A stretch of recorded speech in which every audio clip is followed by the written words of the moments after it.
La cruz y el ego, por Arthur Walkington Pink.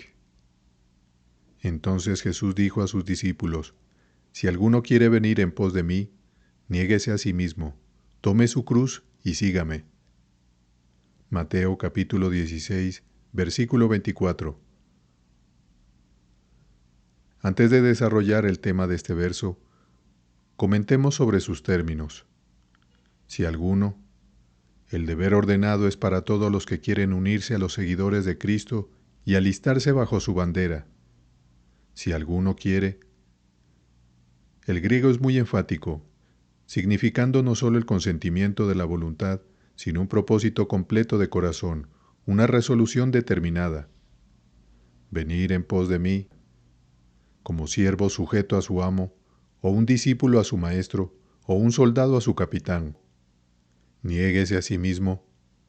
En griego significa negarse totalmente, negarse a sí mismo, a su naturaleza pecaminosa y corrupta. Y tome su cruz. No llevar o soportar pasivamente, sino asumir voluntariamente, adoptar activamente su cruz, que es despreciada por el mundo, odiada por la carne, pero es la marca distintiva de un verdadero cristiano. Y sígame, vivir como Cristo para la gloria de Dios. El contexto inmediato es muy solemne y llamativo.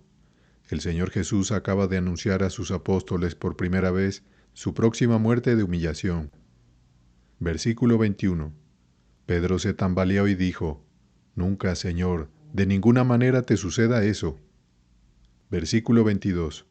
Eso expresaba la política de la mente carnal. El camino del mundo es egoísta y autodefensivo. Sálvate a ti mismo es la suma de su filosofía. Pero la doctrina de Cristo no es sálvate a ti mismo, sino sacrifícate. Cristo discernió en el consejo de Pedro una tentación de Satanás, y de inmediato lo apartó de él. Luego, volviéndose a Pedro, dijo: No solo debe Jesús subir a Jerusalén y morir, sino que todo aquel que quiera ser su seguidor debe tomar su cruz. Versículo 24. El debe es tan imperativo en un caso como en el otro. Mediatoralmente, la cruz de Cristo está sola, pero experimentalmente es compartida por todos los que entran en la vida. ¿Qué es un cristiano? ¿Uno que tiene membresía en alguna iglesia terrenal? No. ¿Uno que cree un credo ortodoxo? No. ¿Uno que adopta cierto modo de conducta? No. ¿Qué es entonces un cristiano? Es aquel que ha renunciado a sí mismo y ha recibido a Jesús como Señor. Colosenses 2, versículo 6. Es aquel que toma el yugo de Cristo sobre sí y aprende de aquel que es manso y humilde de corazón. Mateo 11, versículo 29. Es aquel que ha sido llamado a la comunión con el Hijo de Dios, Jesucristo nuestro Señor. Primera de Corintios 1, versículo 9. Es decir, comunión en su obediencia y sufrimiento ahora, en su recompensa y gloria en el futuro eterno. No hay tal cosa como pertenecer a Cristo y vivir para agradarse a uno mismo. No se equivoquen en ese punto. Y el que no llevó su cruz y viene en pos de mí, no puede ser mi discípulo. Lucas 14, versículo 27. Dijo Cristo, y de nuevo declaró: Pero cualquiera que me niegue delante de los hombres, en lugar de negarse a sí mismo, yo también lo negaré delante de mi Padre que está en los cielos. Mateo 10, versículo 33. La vida cristiana comienza con un acto de renuncia propia y continúa con la mortificación de sí mismo. Romanos 8, versículo 13. La primera pregunta de Saulo de Tarso, cuando Cristo lo aprendió, fue: Señor, ¿qué quieres que yo haga? La vida cristiana es comparada con una carrera, y al corredor se le pide que se despoje de todo peso y pecado que tan fácilmente le asedia. Hebreos 12, versículo 2. Ese pecado está en el amor propio, en el deseo y la determinación de tener nuestro propio camino. Isaías 53, versículo 6. El gran objetivo, fin, tarea que se le presenta al cristiano es seguir a Cristo, seguir el ejemplo que nos ha dejado. Primera de Pedro 2, versículo 21. Y él no buscó su propio placer. Romanos 15, versículo 3. Y hay dificultades en el camino, obstáculos en la senda, el principal de los cuales es uno mismo. Por lo tanto, esto debe ser negado. Ese es el primer paso hacia seguir a Cristo. ¿Qué significa para un hombre negarse completamente a sí mismo? Primero, significa el completo rechazo de su propia buena voluntad.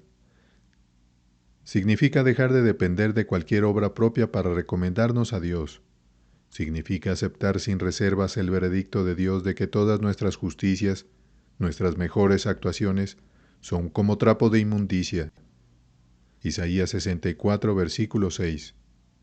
Israel falló en este punto, porque ignorando la justicia de Dios y procurando establecer la suya propia, no se sometieron a la justicia de Dios. Romanos 10, versículo 3. Pero contrasta la declaración de Pablo: y ser hallado en él, no teniendo mi propia justicia. Filipenses 3, versículo 9. Para que un hombre se niegue completamente a sí mismo, debe renunciar por completo a su propia sabiduría. Nadie puede entrar en el reino de los cielos a menos que se haga como niño. Mateo 18, versículo 3.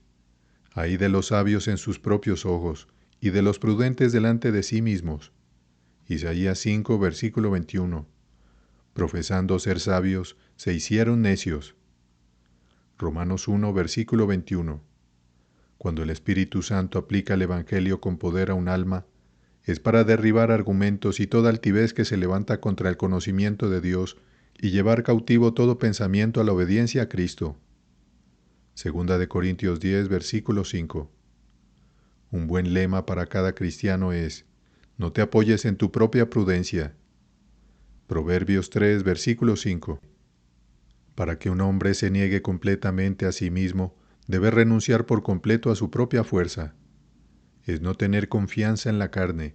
Filipenses 3, versículo 3.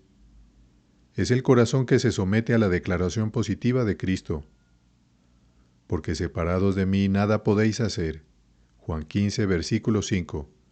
Pedro falló en este punto. Mateo 26, versículo 33. Antes del quebrantamiento es la soberbia, y antes de la caída la altivez de espíritu. Proverbios 16, versículo 18. Qué necesario es, entonces, que atendamos a 1 Corintios 10, versículo 12. Así que, el que piensa estar firme, mire que no caiga. El secreto de la fuerza espiritual está en reconocer nuestra debilidad personal. Isaías 40, versículo 29. Segunda de Corintios 12, versículo 9. Entonces, esfuércese en la gracia que es en Cristo Jesús. Segunda de Timoteo 2, versículo 1. Para que un hombre se niegue completamente a sí mismo, debe renunciar por completo a su propia voluntad. El lenguaje de los no salvos es: no queremos que este hombre reine sobre nosotros. Lucas 19, versículo 14. La actitud del cristiano debe ser: porque para mí el vivir es Cristo. Filipenses 1, versículo 21. Honrarlo, complacerlo, servirlo. Renunciar a nuestra propia voluntad significa obedecer la exhortación de Filipenses 2, versículo 5. Haya pues en vosotros este sentir que hubo también en Cristo Jesús, que se define en los versículos que siguen inmediatamente como la autoabnegación. Es el reconocimiento práctico de que no sois vuestros, pues habéis sido comprados por precio. Primera de Corintios 6, versículos 19 al 20, es decir, con Cristo. Pero no sea lo que yo quiero, sino lo que tú quieres. Marcos 14, versículo 36. Para que un hombre se niegue completamente a sí mismo, debe renunciar por completo a sus propias pasiones o deseos carnales. El propio yo de un hombre es un conjunto de ídolos. Como dice Thomas Manton, y esos ídolos deben ser repudiados. Los no cristianos son amadores de sí mismos. Segunda de Timoteo 3, versículo 1. Pero aquel que ha sido regenerado por el Espíritu de Dios dice con Job: He aquí, yo soy vil. Job 40, versículo 4. Me aborrezco y me arrepiento en polvo y ceniza. Job 42, versículo 6. De los no cristianos se dice, todos buscan lo suyo propio, no lo que es de Cristo Jesús. Filipenses 2, versículo 21.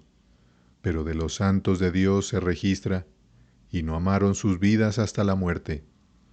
Apocalipsis 12, versículo 11.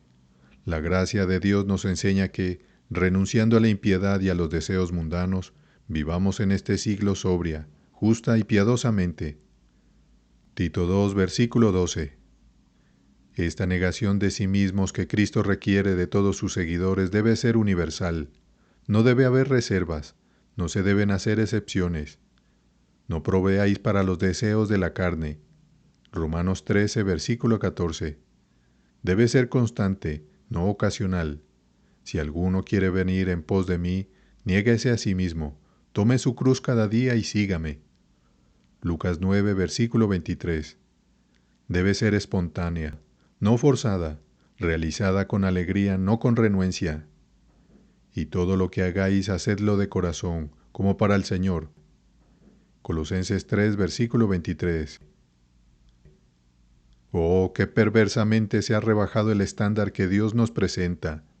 Cómo condena las vidas fáciles, complacientes en la carne, mundanas, de tantos que profesan, pero en vano, que son cristianos. Y tome su cruz. Esto se refiere a la cruz no como un objeto de fe, sino como una experiencia en el alma.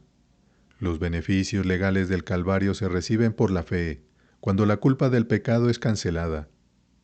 Pero las virtudes experimentales de la cruz de Cristo solo se disfrutan cuando, de manera práctica, somos hechos conforme a su muerte. Filipenses 3, versículo 10.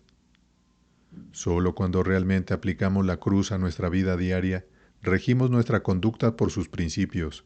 Esa se vuelve eficaz sobre el poder del pecado que habita en nosotros.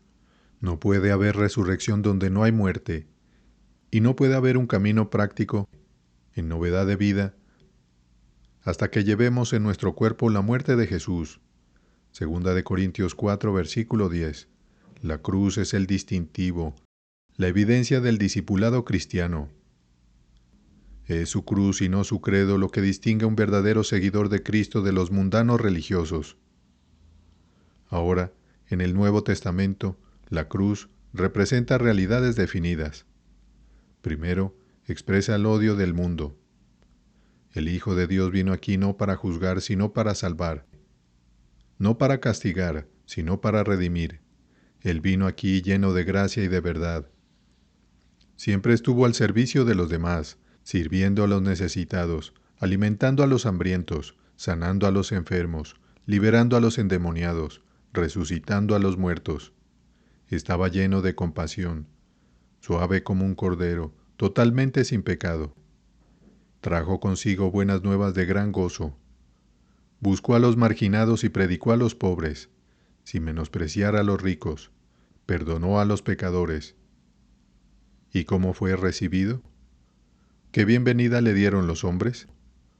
Lo despreciaron y rechazaron. Isaías 53, versículo 3. Él declaró, me aborrecieron sin causa. Juan 15, versículo 25. Anhelaban su sangre. Ninguna muerte ordinaria lo satisfaría. Exigieron que fuera crucificado. La cruz, entonces, fue la manifestación del odio inveterado del mundo hacia el Cristo de Dios. El mundo no ha cambiado, al igual que el etíope no puede cambiar su piel, ni el leopardo sus manchas. El mundo y Cristo siguen en abierto antagonismo. Por eso está escrito, cualquiera, pues, que quiera ser amigo del mundo, se constituye enemigo de Dios.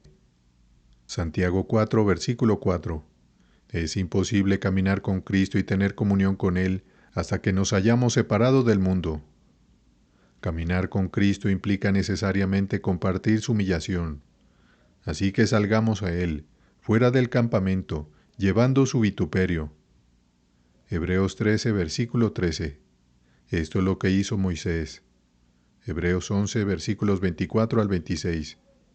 Cuanto más cerca estoy de caminar con Cristo, más incomprendido. Primera de Juan 3, versículo 2. Ridiculizado. Job 12, versículo 4. y detestado por el mundo estaré. Juan 15, versículo 19. No se equivoquen aquí, es absolutamente imposible llevarse bien con el mundo y tener comunión con el Santo Cristo. Por lo tanto, tomar mi cruz significa que deliberadamente busco la enemistad del mundo, al negarme a conformarme a él. Romanos 12, versículo 2. Pero, ¿qué importan las desaprobaciones del mundo si estoy disfrutando de las sonrisas del Salvador? Tomar mi cruz significa una vida voluntariamente entregada a Dios. Como acto de hombres malvados, la muerte de Cristo fue un asesinato, pero como acto del mismo Cristo, fue un sacrificio voluntario, ofreciéndose a Dios. También fue un acto de obediencia a Dios. En Juan 10, versículo 18, Él dijo, «Nadie me la quita, sino que yo de mí mismo la pongo». ¿Y por qué lo hizo? Sus próximas palabras nos lo dicen. Este mandamiento recibí de mi Padre. La cruz fue la suprema demostración de la obediencia de Cristo. En esto Él fue nuestro ejemplo. Una vez más citamos Filipenses 2, versículo 5. Haya pues en vosotros este sentir que hubo también en Cristo Jesús. En lo que sigue vemos al amado del Padre, tomando sobre sí la forma de siervo, y haciéndose obediente hasta la muerte, y muerte de cruz. Ahora la obediencia de Cristo debe ser la obediencia del cristiano, voluntaria, gozosa, sin reservas, continua. Si esa obediencia implica vergüenza y sufrimiento, reproche y pérdida, no debemos vacilar, sino poner nuestro rostro como pedernal. Isaías 50, versículo 7. La cruz es más que el objeto de la fe del cristiano, es el distintivo del discipulado, el principio por el cual su vida debe ser regulada. La cruz significa entrega y dedicación a Dios. Os ruego, pues, hermanos, por las misericordias de Dios, que presentéis vuestros cuerpos en sacrificio vivo, santo, agradable a Dios, que es vuestro culto racional. Romanos 12, versículo 1. La cruz representa el servicio y el sufrimiento vicario. Cristo entregó su vida por otros, y se llama a sus seguidores a estar dispuestos a hacer lo mismo. En esto hemos conocido el amor, en que Él puso su vida por nosotros. También nosotros debemos poner nuestras vidas por los hermanos. Primera de Juan 3, versículo 16. Esa es la lógica inevitable del Calvario. Estamos llamados a seguir el ejemplo de Cristo, a la comunión de sus padecimientos, a ser compañeros de su servicio. Así como Cristo se despojó a sí mismo, Filipenses 2, versículo 7, nosotros no debemos, así como Él no vino para ser servido, sino para servir. Mateo 20, versículo 28, así debemos hacerlo nosotros. Así como Él no agradó a sí mismo, Romanos 15, versículo 3, tampoco debemos hacerlo nosotros. Así como Él siempre pensó en los demás, así debemos hacerlo nosotros. Acordaos de los presos, como si estuvierais presos juntamente con ellos, y de los maltratados, como que también vosotros mismos estáis en el cuerpo.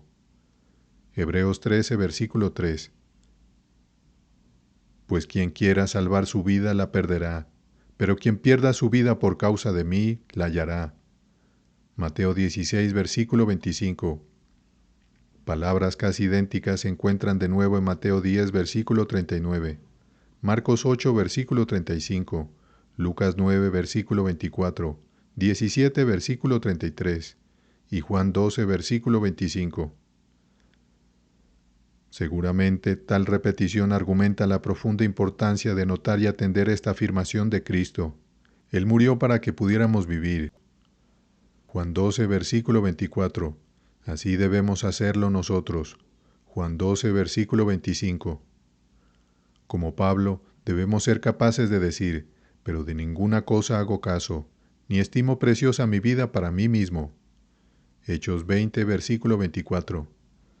La vida que se vive para la gratificación del yo en este mundo se pierde para la eternidad. La vida que se sacrifica por intereses propios y se entrega a Cristo será hallada de nuevo y preservada por la eternidad. Un joven graduado universitario, con brillantes perspectivas, respondió al llamado de Cristo a una vida de servicio para él en la India entre la casta más baja de los nativos. Sus amigos exclamaron, ¡qué tragedia! ¡Una vida desperdiciada! Sí, perdida en lo que respecta a este mundo, pero hallada de nuevo en el mundo venidero. La cruz y el ego, por Arthur Walkington Pink. Colgado en el madero.